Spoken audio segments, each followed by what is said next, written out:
So hi guys, இந்த வீடியோவில் நம்ம என்னத்தை பற்றி பார்க்க போகிறோம்னா நம்ம ஒன் பீஸோட தமிழ் டப் எப்படி இருக்குன்னு தான் பார்க்க போகிறோம். இந்த வீடியோ நான் சண்டேவே போஸ்ட் பண்ணலாம் தான் பார்த்தேன், பட் அன்ஃபார்ச்சுனேட்லி என்னால் போஸ்ட் பண்ண முடியல. ஸோ வளவலன்னு பேசாமல் வாங்க நேராக வீடியோக்குள்ளே போயிடலாம். ஸோ ஃபஸ்ட்டு வாய்ஸ் அண்ட் டப்பிங்கை பொறுத்தளவு ஆவரேஜாக தான் இருந்துச்சுன்னு நான் சொல்லுவேன். எனக்கு பர்சனலாக ரொம்ப மொக்கையாக தெரிஞ்ச ஒரு வாய்ஸ்னா அது லூஃபி அண்ட் நாமியோட வாய்ஸ் தான். நாமியோட வாய்ஸ் பார்த்தீங்கன்னா ரொம்ப ஓல்டாக இருந்த மாதிரி இருந்துச்சு. ஆனால் எனக்கு தெரிஞ்ச அளவு மற்ற ரீஜனல் லாங்குவேஜஸோட இந்த டப்பு கொஞ்சம் நல்லாவே இருந்துச்சு. ஏன்னா ஹிந்தி வியூவர்ஸ்லாம் அந்தளவு கேவலமாக கழி ஊற்றிருந்தாங்க கார்ட்டூன் நெட்வொர்க்கோட இன்ஸ்டாகிராம் பேஜில். அதே மாதிரி கார்ட்டூன் நெட்வொர்க் இதுக்கு முன்னாடி பண்ண டப்ஸோட இது கொஞ்சம் நல்லாவே இருந்துச்சு.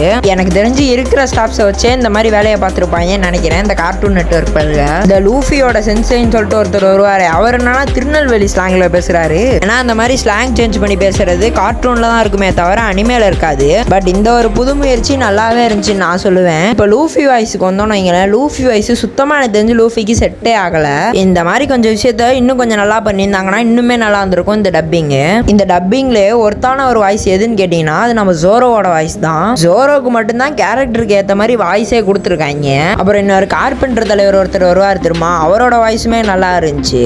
அவர் பேரு கூட மினாட்டோன்னு வரும். சாரியா, அவர் பேர் மினாட்டோ இல்லையா, மினாட்டோமோன்னு ஒருத்தர் இருப்பாரு அவரியா. ஸோ இவர் வாய்ஸுமே ஓரளவு சூப்பராகவே இருந்துச்சுன்னு நான் சொல்லுவேன். அண்ட் இந்த சண்டே மட்டுமே மொத்தமாக 4 எபிசோடு பார்த்தீங்கன்னா ரிலீஸ் பண்ணியிருந்தாங்க. ப்ரோ அப்போ ஆக மொத்தம் அந்த டப்பிங்கை பார்க்கலாமா வேணாமான்னு கேட்டிங்கன்னா ஃபஸ்ட்டு வேனோ ஆர்க்லேருந்து பார்க்கறதே பெரிய தப்பு. சில பேர் பார்த்தீங்கன்னா வேனோ ஆர்க்குக்கு முன்னாடிலேருந்து இப்போ வேனோ ஆர்க்கை பார்க்கலாமான்னு கேட்பீங்க. அதெல்லாம் உங்களை பொறுத்து தான். ஆனால் ஜாப்பனீஸில் பார்த்துட்டு இதில் பார்க்குறவங்களுக்கு தான் செம்ம காண்டாவுமே. இப்போ நீங்கள் தமிழில் தான் ஃபஸ்ட்டு பார்க்குறீங்கன்னா உங்களுக்கு அவ்வளோக்கா எதுவுமே தெரியாது, நல்லா தான் இருக்க மாதிரி இருக்கும்.